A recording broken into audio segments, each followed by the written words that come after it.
te raconter l'histoire d'un bateau. Ce bateau appartient aux amis de Jésus.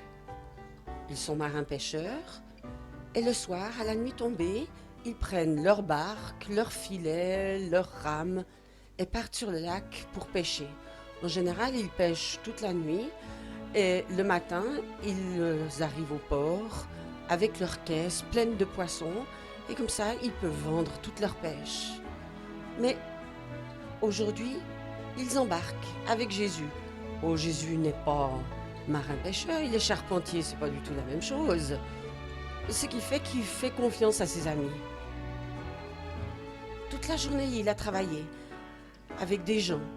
Il a raconté des histoires, il l'a guéri, il les a consolés.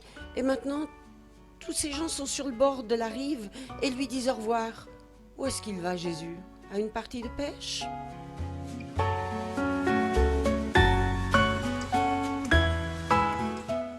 Il est fatigué de sa journée de travail.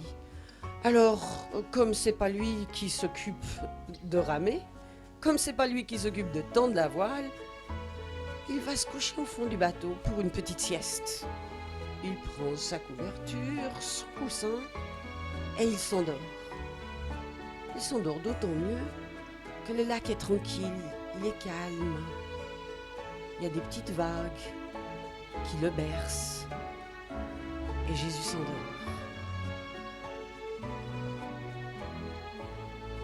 Pendant ce temps, ses amis rament, montent la voile, avancent au milieu du lac. Mais qu'est-ce qui se passe? Les vagues sont un peu plus fortes. C'est pas grave, ils ont l'habitude, c'est leur métier. Ils sont marins-pêcheurs, c'est pas la première fois qu'il y a des petites vagues un tout petit peu plus grosses que d'habitude. Ce qui fait qu'ils continuent, ils rament, ils tendent leur voile, ils arrivent au milieu du lac. Mais voilà que le ciel s'assombrit. Des gros nuages qui arrivent. La nuit est tombée. Et le vent se met à souffler. C'est un méchant petit vent qui descend des collines. Et il souffle de plus en plus fort. Et les vagues sont de plus en plus hautes. Et le bateau est de plus en plus secoué. Et Jésus qui continue de dormir. En tout cas, il y a une chose qui est sûre, c'est qu'il n'a pas le mal de mer. Parce que le bateau commence à être secoué comme une coquille de noix. Normalement, les marins-pêcheurs ont l'habitude, mais cette fois-ci, la tempête arrive vraiment relativement forte, et puis la voile se décroche, et elle flotte comme elle ne devrait pas flotter. Et voilà l'orage, et la pluie, et les éclairs, et Jésus qui dort.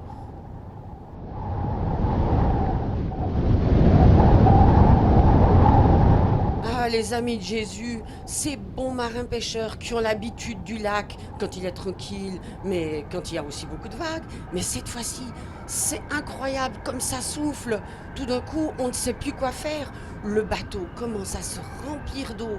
Il faut le vider avec un seau. On jette l'eau par-dessus bord, mais elle revient encore.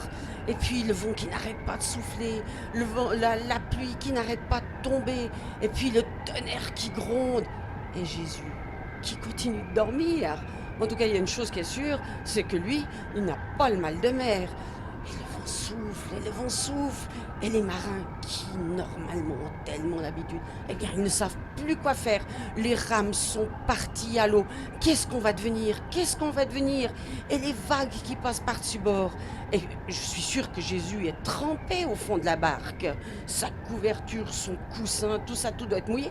Et il ne se rend compte de rien. Qu'est-ce qu'on va faire? Qu'est-ce qu'on va faire avec ce Jésus? Il faut qu'on le réveille. Jésus! Jésus! Réveille-toi! Réveille-toi! On va couler! La barque est pleine d'eau! Les rames sont parties! La voile est déchirée! Jésus! Jésus! Au secours! Eh bien, ils ont bien du mal à réveiller Jésus. Jésus! On va couler! Au secours! Au secours! Mais fais quelque chose! Fais quelque chose! C'est bien que Jésus a l'habitude de guérir des malades et de consoler les gens, mais Un charpentier dans un bateau qui est en train de couler, qu'est-ce qu'il peut bien faire?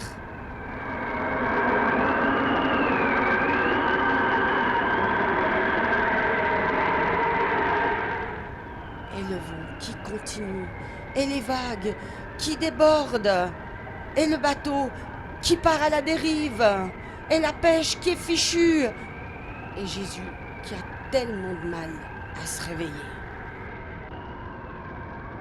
Les amis de Jésus sont complètement affolés.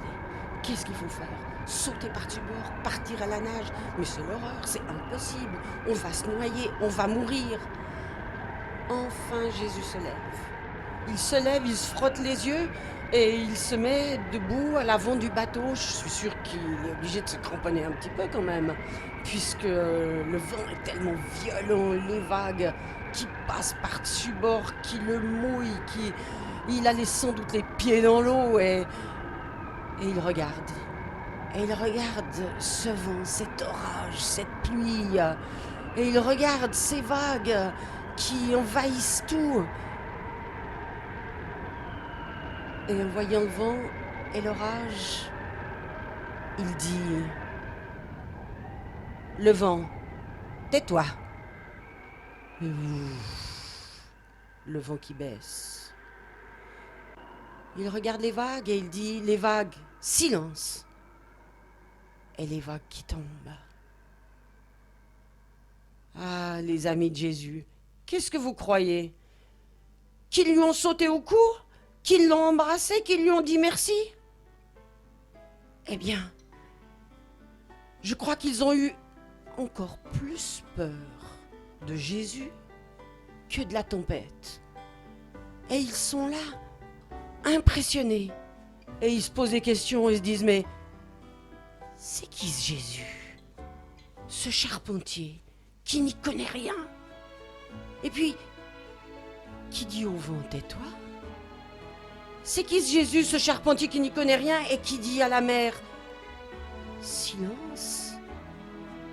Et le vent l'a entendu, il lui a obéi. Et les vagues, elles ont entendu aussi, elles lui ont obéi. Qui c'est ce Jésus? Est-ce qu'il est seulement charpentier?